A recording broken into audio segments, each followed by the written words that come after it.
ছোটবেলার মেলার মাঠের সেই ঘুগনির স্বাদ মনে পড়ে।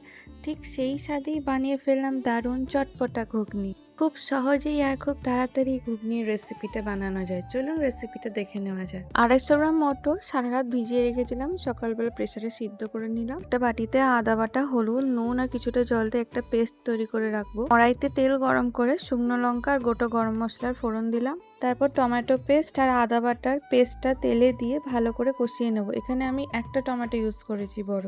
মশলা থেকে তেল ছাড়লে ছোট ছোট করে কেটে রাখা আলু দিয়ে কিছুক্ষণ কষিয়ে নেব। এরপর সেদ্ধ মটর দিয়ে ভালো করে নেড়েচেড়ে জল দিয়ে দেবো। জলটা ফুটে উঠলে কিছুটা জিরে গুঁড়ো আর ধনে গুঁড়ো দিয়ে দেবো। গ্যাসটা অফ করে দেওয়ার পর ভাজা মশলা, কোরানো নারকেল আর ধনেপাতা ছড়িয়ে দিয়ে নামিয়ে নেব। এতে গরম ঘুগনি ঢেলে ওপর থেকে শসা কুচি, পেঁয়াজ কুচি, কাঁচা লঙ্কা কুচি, ধনেপাতা, লেবুর রস আর বিট নুন ছড়িয়ে দিয়ে গরম গরম পরিবেশন করুন। অবশ্যই এটা ঘরে ট্রাই করবেন। আর ওপরে ঝুরি ভাজা দিলে তো আরও খুব ভালো লাগে। তো আজ তবে আসি, দেখা হবে পরের ভিডিওতে।